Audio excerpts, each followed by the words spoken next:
Welcome to FDSMTG News for Friday, February 2nd, 2024. Brought to you today with the awesome help of the folks on the PlayEDH team. Be sure to check out their link in the description down below. Wizards posted on the magic.gg website details about Magicon Amsterdam. For every 138 euros you spend at the official Magic store at the event, you will receive a special Swords to Plowshares promo card. In addition to that, they also announced a special Magicon Secret Lair drop that will feature the cards Inspiring Overseer, Consider, Price of Glory, Reckless Fireweaver, and Akroma's Memorial.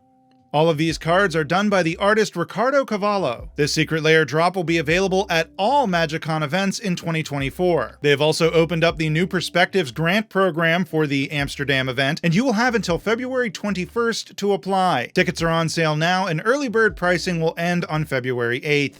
On January 27th, Jim LePage continued the long-standing tradition of posting a State of the Format article on the official website for Commander, mtgcommander.net. The tradition was started by the late Sheldon Menery in December of 2011, when he posted the first State of the Format article for Commander on Star City Games' website. That's as far back as my research got me. Please correct me in the comments if he posted earlier State of the Format articles elsewhere. Since then, the State of the Format article was posted in late January, and this year is the first one to be published after Sheldon's passing in September of 2023. A link to the article is down below, and I encourage you to read it. The main points are that the Rules Committee believe that Commander is in a good position at the moment, and while it is complex, really more complex than ever, it is extremely diverse due to the thousands of cards entering the format each year. They also updated the official website to have a brief explanation for each banned card on why it was banned, and there is a plan in place to become a 503c3 organization so they can start fundraising and be transparent about their financials. They also are working on a philosophy document that they will share later this year. There's more to it, so again, I suggest you take a look. I also wanted to take a moment to point out Jim LePage's Twitter thread where he discusses how CEDH fits into EDH as a whole, from Jim's perspective anyway. It's a good read.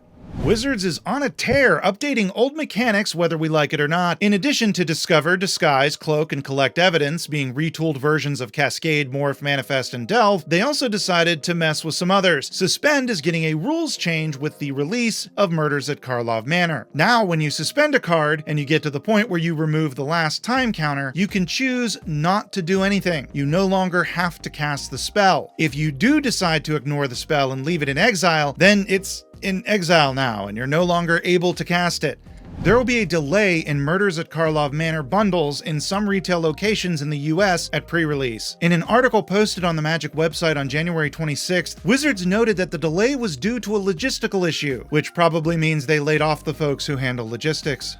Just Add Milk 2 is on its way. Wizards has announced a sequel to last year's Just Add Milk Secret Lair drop. This drop, subtitled Second Helpings, will include serialized versions of Adrix and Nev, Twin Casters, Krark the Thumbless, Sakashima of 1,000 Faces, and Yargle, Glutton of Urborg. They even brought back the puppets from the previous commercial. Yeah, I'm probably gonna buy a few of these.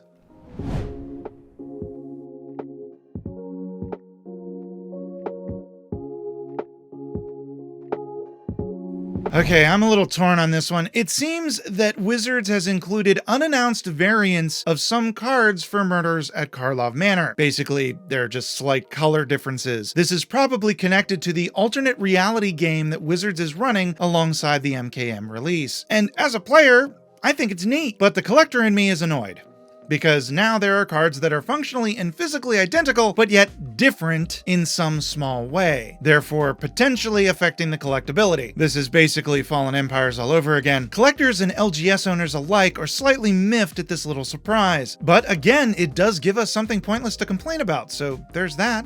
It seems we have some leaky fallout in the past week. A card was leaked on Reddit with no source noted and was promptly taken down by the mods, and a few days later someone on eBay posted the card for sale. As of right now, we do not have a source for the leak, but if you are trying to avoid the fallout, maybe stay off Reddit for a bit.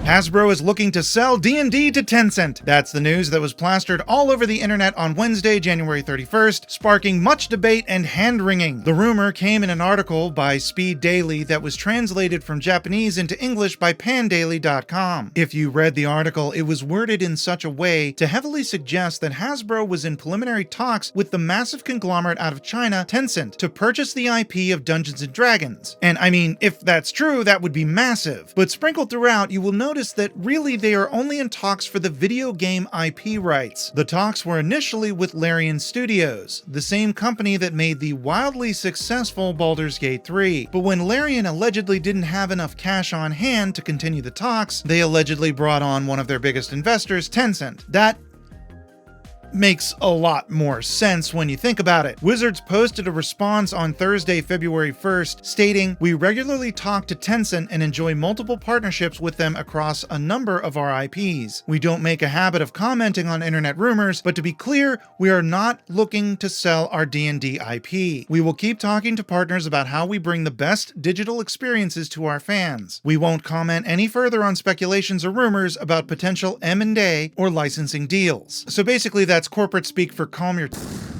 Thanks to the PlayEDH crew for their help in putting this episode together. Be sure to join their Discord using the link down below. That about does it for today. Thank you for watching, and you all have a wonderful day.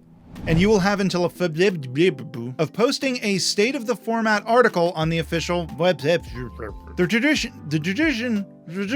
Wizards has announced a sequel to last year's Just Add Milk Kark, sparking much debate and hand-wringing. If you read the article, it was worded in a...